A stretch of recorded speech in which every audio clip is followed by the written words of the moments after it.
Assalamualaikum warahmatullahi wabarakatuh. Perkenalkan, nama saya Zeniven Caesarov Agusti. Saya bersekolah di SMPN 1 Sleman. Di kesempatan ini saya ingin menjelaskan sekaligus mempraktekkan sedikit tentang tata cara manasik haji. Oke, langsung saja saya mulai.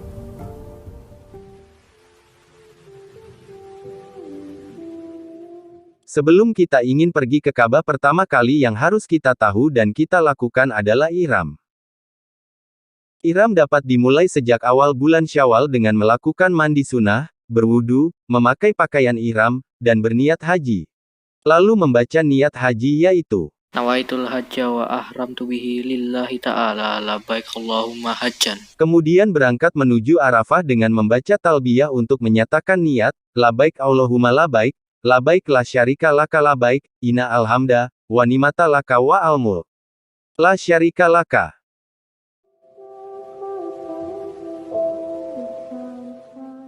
Wukuf di Arafah dilaksanakan pada tanggal 9 Zulhijjah, waktunya dimulai setelah matahari tergelincir sampai terbit fajar pada hari nahar, hari menyembelih kurban tanggal 10 Zulhijjah. Saat wukuf, ada beberapa hal yang harus dilakukan, yaitu, salat jamak takdim dan qosor zuhur asyar, berdoa, berzikir bersama, membaca Al-Quran, salat jamak takdim dan qosor maghrib isya. Saat kita sedang berdoa di wukuf, kita juga dianjurkan untuk membaca doa yang dibaca oleh Rasulullah, yaitu Allahumma lakal hamdu kalazi nakulu wa khairom mimma nakulu, Allahumma sholati wa nusuki wa mahyaya wa mamati wa ilaika ma'abi wa laka rabitu ratsi, Allahumma inni a'udzubika min azabil kubri wa waswasatis sodri wa syatatil amri, Allahumma inni a'udzubika min syarri ma taji'u bihir. Imam Al-Ghazali dalam kitab Ihya Ulumuddin menyarankan agar kesibukan utama pada hari Arafah dan ketika wukuf di Arafah adalah doa. Hal ini karena pada hari Arafah, doa sangat dekat untuk dikabulkan oleh Allah.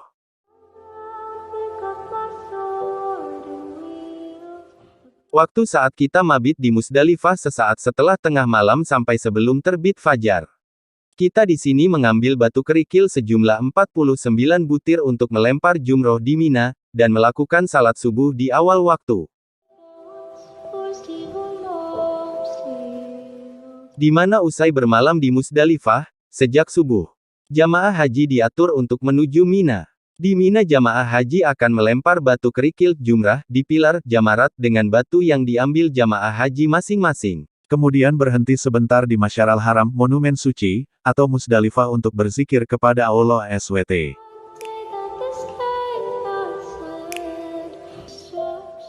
Lempar jumrah dilakukan jemaah haji sebagai simbol melempar setan, yang dijelmakan dalam 3 bagian, yaitu jumrah akobah, jumrah wusta, dan jumrah ula. Dalam pelaksanaan lempar jumrah, ada hal-hal yang perlu kita ketahui agar kita menjalankan syariat-syariat yang dijalankan selama pelaksanaan ibadah haji. Saat kita sedang melempar jumrah akobah, kita hanya perlu melempar batu selama 7 kali saja, dan setiap lemparan kita juga harus membaca kalimat doa yaitu Bismillahi wallahu akbar. Kurang lebih akan saya praktekkan. Bismillahi Allahu Akbar. Bismillahi Allahu Akbar. Bismillahi Allahu Akbar. Bismillahi Allahu Akbar. Bismillahi Allahu Akbar. Bismillahi Allahu Akbar. Bismillahi Allahu Akbar. Manasik lempar jumrah diawali dengan lempar jumrah akobah pada hari nahar 10 Zulhijjah dengan 7 batu kerikil, sisanya yaitu 42 buah dihabiskan untuk lempar jumrah selama 2 hari di Mina, yaitu pada tanggal 11 dan 12 Zulhijjah.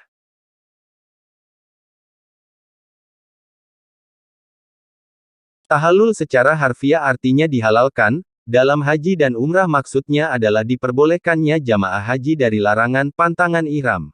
Tahallul dalam haji dibagi menjadi 2 macam, yaitu terdiri dari tahallul awal dan tahallul sani. Tahallul awal akan dilakukan jika kita sudah melempar jumrah dan dibebaskan larangan ihram kecuali berhubungan intim. Sedangkan tahallul sani akan dilakukan jika kita sudah melakukan semua wajib dan rukun haji dan dibebaskan semua larangan ihram tanpa terkecuali. Perwujudan dari tahallul adalah dengan mencukur minimal 3 helai rambut.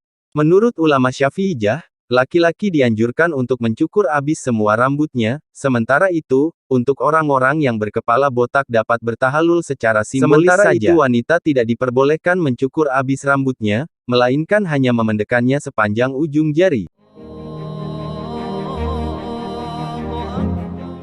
Tawaf ifadah dilakukan jemaah haji setelah pulang dari Mina pada tanggal 12 atau 13 Zulhijjah atau setelah wukuf di Arafah. Tawaf ifadah dilakukan dengan mengelilingi Ka'bah sebanyak 7 kali dan tidak ada jam tertentu. Berikut tata cara pelaksanaan tawaf ifadah yaitu: 1. Dimulai dari tempat yang sejajar dengan Hajar Aswad yang ada di salah satu sudut Ka'bah. Apabila seseorang memulai tawafnya pada sudut Ka'bah yang tidak sejajar dengannya, maka putaran itu tidak dihitung hingga sampai pada sudut Hajar Aswad untuk dihitung sebagai awal tawaf. 2. Pundak kiri harus lurus ke arah kiblat dan tidak boleh menoleh ke belakang. 3. Sebaiknya tawaf dilaksanakan dengan berjalan kaki, kecuali bagi para jamaah haji umroh yang memiliki kondisi yang lemah atau sakit. 4. Melakukan putaran sebanyak 7 kali putaran. Oh iya, sebelum kalian melakukan tata cara tadi, pertama-tama mari baca niat tawaf ifadah dulu, yaitu, Allahumma inni nawaitu tawafa baitikal muazzami sab'ata asyawaatin fayasirhu li wa takabalhu minni bismillahi Allahu akbaru walillahil hamdu. Saat kita sedang mengelilingi Ka'bah jangan lupa untuk membaca doa di setiap satu putaran. Doanya ada macam-macam, jadi lebih baik saya praktekkan sambil saya tulis doanya.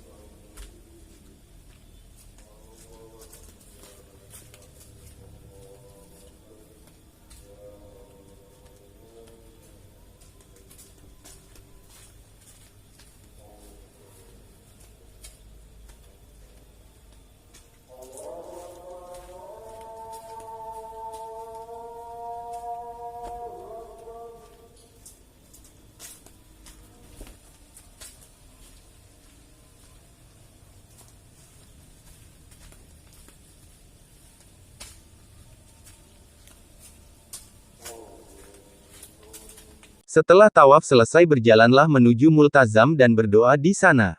Bila memungkinkan disunahkan mencium Hajar Aswad, selanjutnya menuju makam Ibrahim dan melaksanakan salat sunnah tawaf di belakang makam Ibrahim. Lalu, salat sunnah di Hijir Ismail, berdoa dan meminum air zam-zam sebelum melaksanakan sa'i.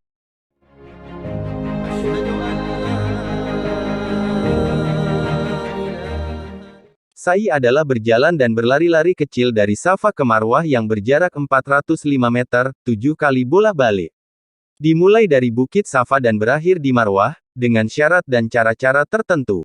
Saat jemaah sudah mendaki Bukit Safa atau sebelum memulai sa'i, jemaah sebaiknya membaca doa sebagai berikut. Bismillahirrohmanirrohim. Abda'u bima bada Allahu bihi wa rasuluh. Inna safa awal marwata min sya'airillah. Faman hajal baita awi tamara la junaha, alaihi anyatawa fabihima wa man tatawa, akhairan fa innallaha syakirun alimun. Berikut tata cara pelaksanaan sa'i. 1. Menuju ke Bukit Safa untuk memulai sa'i. 2. Mendaki Bukit Safa sambil berzikir ketika hendak mendaki bukit. 3. Menghadap kiblat saat sudah di Bukit Safa dengan membaca doa yaitu,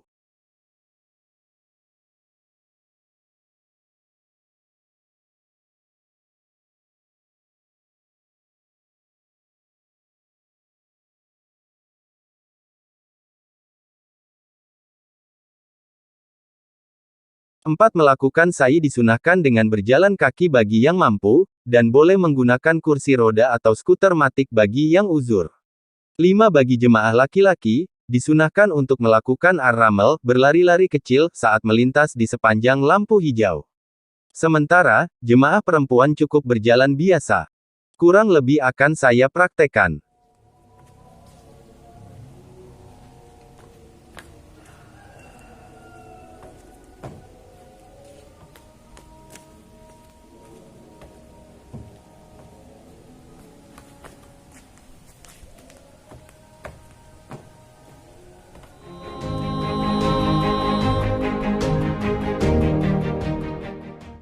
Tawaf wada merupakan tawaf perpisahan dengan Baitullah dikarenakan jamaah sudah merampungkan seluruh rukun haji. Selain itu, tawaf ini dilakukan sebagai bentuk penghormatan terakhir pada Baitullah. Tawaf ini dilakukan oleh orang-orang yang telah menunaikan haji dan ketika semua rombongan akan bergegas meninggalkan Mekah. Bagi jamaah yang mengalami haid, maka diberi keringanan berupa menunggu hingga selesainya masa haid. Jika tidak bisa menunggu karena harus lekas kembali ke tempat asal, maka kewajiban tawaf wada akan gugur baginya. Tawaf ini dilaksanakan setelah kita melakukan tahallul tsani dan melaksanakan semua wajib dan rukun haji.